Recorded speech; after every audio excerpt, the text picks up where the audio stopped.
बाबूजी जैसा थे वो साधु आहू, वैसी विचारधारा की उनकी पत्नी आहू की। नित्य भोलेनाथ के पूजन करने को जाती थी, नित्य भोलेनाथ की पूजन करने को जाती थी। पतिव्रता थी धर्म पथ पर, अपनी वो समय बिताती। आहू की पत्नी आहू की ओ विधर्मावलंबी धर्म पथ पर चलने वाली। ए बाबूजी आज देखिए, आज आहू भोलेनाथ का पूजा करके भिक्षा मांगने के लिए नगर में चला गया। और जब नगर में गया ना तो आज मैया पार्वती बाबा भोलेनाथ से कह रहे हैं, मैया पार्वती बाबा भोलेनाथ से कहती है कि पतिदेव ऐ स्वामी देख रहे हैं वो आपके भक्त और आपकी वो भक्तिनी रोज आपकी पूजा ना जाने कितने वर्षों से करती आ रही है। ए प्रभु आज मेरा मन कहता है कि जरा जा करके अपने उस भक्त की परीक्षा ले लीजिए। क्यों? क्योंकि उस साधु की आयु अब, उस साधु की आयु अब वो समाप्त होने वाली है कि देख लीजिए भक्ति का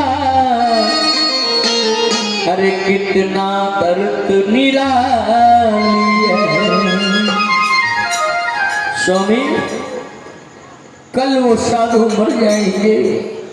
स्वामी आज जाकर के उनकी परीक्षा आप लीजिए कि आपके भक्ति में वो पूर्ण है, आपके परीक्षा में वो पास है कि नहीं है, क्योंकि कल उसके भाग्य का फैसला करना है।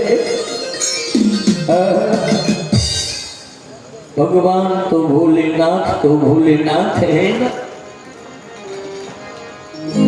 सुन करके माँ पार्वती की बानी भोले दानी, और परीक्षा लेने के लिए भक्त को अपनी ठानी।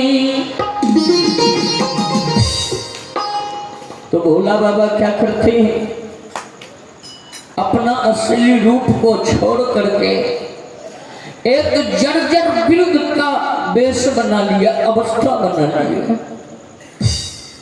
बाबा भोलेनाथ एक जर्जर वृद्ध, एक वृद्ध व्यक्ति का अवस्था बना करके एक लाठी अपने हाथ में लेकर के झूलता हुआ बाबा भोलेनाथ चल दिया है। ए भैया किधर कर वृद्ध की वो अपनी सूरत निराली है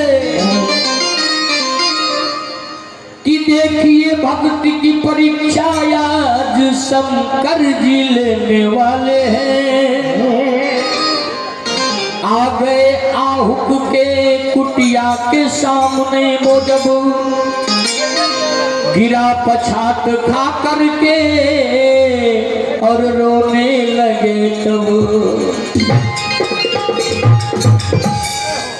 जंगल के रास्ते जब बाबा भोला उस वृद्ध व्यक्ति का रूप बना करके आहुक के कुटिया के सामने जो ही आया ना, तो बाबा भोलेनाथ लड़खड़ाते लड़खड़ाते जाकर के पछात फाड़ करके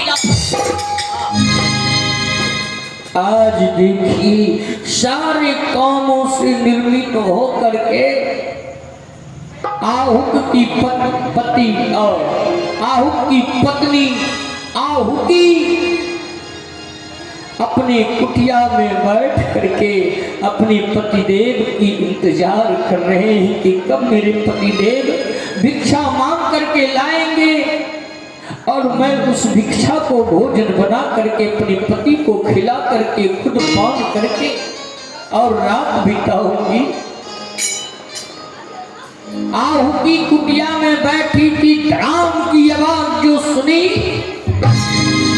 आहू की उठ करके खड़ी हुई कुटिया से बाहर जा करके देखती है तो देखती क्या है, एक वृद्ध व्यक्ति उसके कुटिया के आगे गिर करके मुंह रगड़ रहा है, बचाओ बचाओ, कोई संभालो, कोई संभालो। आहू की दौड़ पड़ती है, आहू की दौड़ करके गई और उस वृद्ध बाबा को उठाने लगी। बाबा उठिए, ए बाबा उठिए, ये बाबा ये जंगल के रास्ते में आप क्या करने के लिए आए हैं बाबा? बाबा नगर गांव दूर है बाबा, बाबा उठिए। हे बाबूजी, वृद्ध व्यक्ति मुख में दांत नहीं है, सर का बाल सफेद हो चुका है, त्वचा में झुर्रियां आई है, हाथ पांव का नस बाबूजी कमजोर हो चुका है। लाठी के सहारे वृद्ध व्यक्ति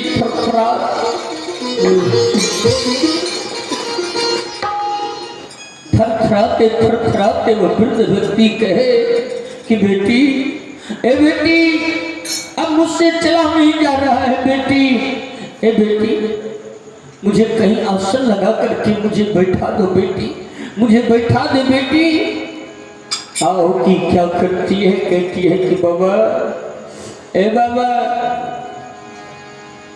मैं तो भक्ति में हूँ, मैं तो सेवा के लिए तैयार ही हूँ। ए बाबा चलिए मेरी कुटिया में, मैं आपको बैठने की जगह देती हूँ बाबा, चलिए। ए बाबूजी, गोस्वामी तुलसी बाबा लिखे हैं, अरे वृक्ष कभी ना फल भागे और नदी न सींचे नीर, तो परमारथ के कारना ए बाबा साधु डरा शरीर। ए बाबा, परमारथ यानी दूसरे के ऊपर उपकार करना ही परमारथ का काम है बाबूजी। कहा मैं सेवा के लिए साधु का वेश बनी हूँ।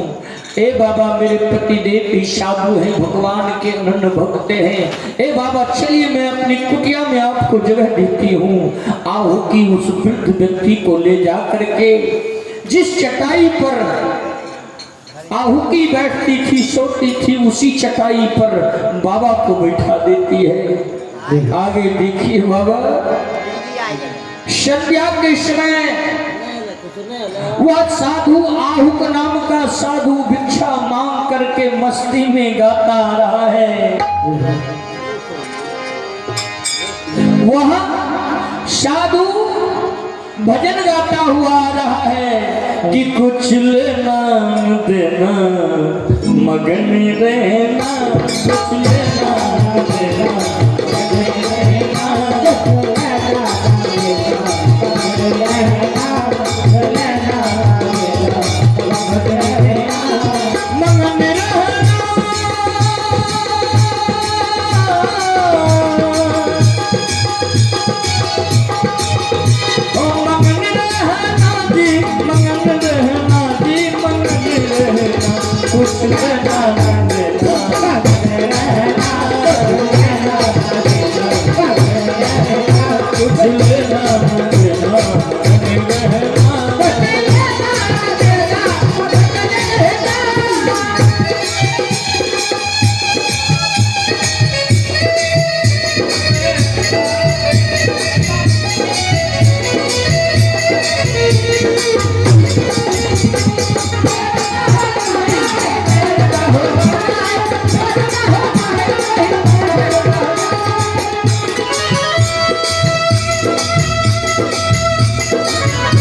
लेना न देना